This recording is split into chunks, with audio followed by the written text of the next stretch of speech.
Non, je jure par le jour de la résurrection. Mais non, je jure par l'âme qui ne cesse de se blâmer. L'homme pense-t-il que nous ne réunirons jamais ses os?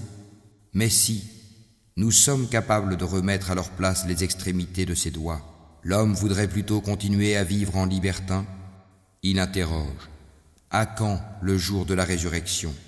Lorsque la vue sera éblouie et que la lune s'éclipsera, et que le soleil et la lune seront réunis, l'homme ce jour-là dira: où fuir?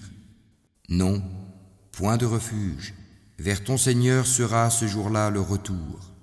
L'homme sera informé ce jour-là de ce qu'il aura avancé et de ce qu'il aura remis à plus tard. Mais l'homme sera un témoin perspicace contre lui-même, quand même il présenterait ses excuses.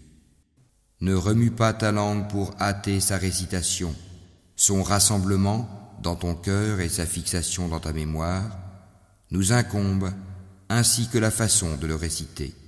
Quand donc nous le récitons, suis sa récitation. À nous, ensuite, incombera son explication. Mais vous aimez plutôt la vie éphémère, et vous délaissez l'au-delà.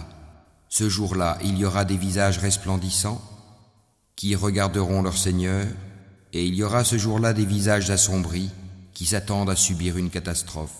Mais non, quand l'âme en arrive au clavicule, et qu'on dit qui est exorciseur, et que l'agonisant est convaincu que c'est la séparation, la mort, et que la jambe s'enlace à la jambe, c'est vers ton Seigneur ce jour-là que tu seras conduit.